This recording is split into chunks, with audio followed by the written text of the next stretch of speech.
মানুষকে জিম্মি করে আন্দোলনকারী শিক্ষার্থীদের এবার কড়া বার্তা দিয়েছেন আইন উপদেষ্টা আসিফ নজরুল। চাইলেই রাতারাতি কোনো সরকারি কলেজকে বিশ্ববিদ্যালয় করা সম্ভব না, এটা অযৌক্তিক চাওয়া বলে মন্তব্য করেছেন অন্তর্বর্তীকালীন সরকারের আইন উপদেষ্টা আসিফ নজরুল। একই সাথে তিনি সাধারণ মানুষকে জিম্মি করে আন্দোলন না করারও পরামর্শ দিয়েছেন। বিষয়টি নিয়ে আরও বিস্তারিত থাকছে প্রতিবেদনের বাকি অংশ। আর কেটিভি নিউজ 24 চ্যানেল থেকে আপনাদের সাথে আছি আমি মেহেদী হাসান।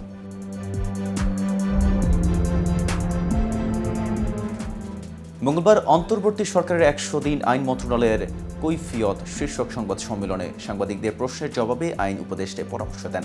এ সময় সরকারি তিতুমির কলেজকে বিশ্ববিদ্যালয়ে রূপান্তরের দাবিতে আন্দোলনরত শিক্ষার্থীদের উদ্দেশ্য করে আইন উপদেষ্টা বলেন, সরকারকে আন্দোলনকারীরা কিছুটা পেয়ে বসেছে, তবে সরকার যখন কঠোর হবে তখন কঠোর হবার মতোই হবে। তিনি বলেন, ট্রেনে আক্রমণ করে শিশু ও নারী সহ অনেককেই আহত করা অমানবিক। সাধারণ মানুষকে জিম্মি করে আন্দোলন না করার পরামর্শ দিয়ে আসিফ নজরুল বলেন, চাইলেই রাতারাতি কোনো সরকারি কলেজকে বিশ্ববিদ্যালয় করা সম্ভব না, এটা চাওয়া অযৌক্তিক। এদিকে তিতুমির কলেজকে বিশ্ববিদ্যালয়ে রূপান্তরের দাবিতে সরকারের ইতিবাচক সিদ্ধান্তের অপেক্ষায় শিক্ষার্থীরা। দ্বিতীয় দিনে সড়ক কিংবা রেলপথ অবরোধ থেকে সরে এসে কলেজ ক্লোজ ডাউন কর্মসূচি পালন করছে তারা। তবে সরকারি সিদ্ধান্ত পক্ষে না এলে কঠোর কর্মসূচির হুঁশিয়ারি দিয়েছে আন্দোলনকারীদের সংগঠন তিতুমির ঐক্য। এর আগে সোমবার বেলা 11টার দিকে শিক্ষার্থীরা কলেজ ক্যাম্পাস থেকে মিছিল নিয়ে এসে মহাখালী রেল ক্রসিং এলাকায় সড়ক ও রেলপথ অবরোধ করেন। বিকেল 4টা পর্যন্ত এই অবরোধ চলে। পরে সেদিন রাতে তারা আবারও কলেজের সামনের সড়কে বসে পড়েন। সেখান থেকে কলেজ ক্লোজ ডাউন ঘোষণা করে মঙ্গলবার অবরোধ কর্মসূচি দেওয়া হয়। পাশাপাশি রাষ্ট্র এবং সরকার ব্যবস্থায় খুব প্রয়োজনীয় কিছু সংস্কার করে যত দ্রুত সম্ভব নির্বাচন দেওয়া হবে বলেও জানিয়েছেন আইন বিচার ও সংসদ বিষয়ক উপদেষ্টা ডক্টর আসিফ নজরুল।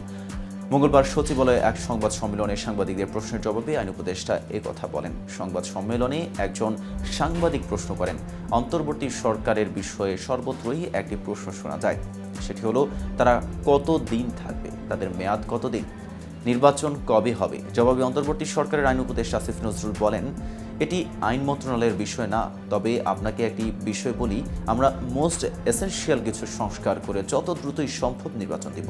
তিনি বলেন, আমরা জাস্ট এই জিনিসটাই চাই না যে আগের মতো কোনো ভুয়া নির্বাচন হোক, আর এটা চাই না নির্বাচনে বিজয়ী হয়ে কেউ আবারও ভুয়া নির্বাচন করার সুযোগ পাক। এটা ছাড়া আর কোনো স্বার্থ নাই। এ বিষয়ে আসিফ নজরুল আরও বলেন, অন্তর্বর্তী সরকারে যারা আছেন তাদের অধিকাংশই যত তাড়াতাড়ি সম্ভব নিজের পেশায় ফিরে যাওয়ার জন্য আগ্রহী।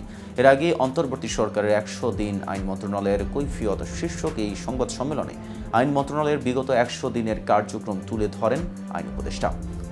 ভিউয়ার্স, ভিডিওটি সম্পর্কে আপনাদের কোনো মতামত থাকলে জানাতে পারেন কমেন্ট বক্সে। সাথে নিয়মিত আপডেট পেতে সাথেই থাকুন।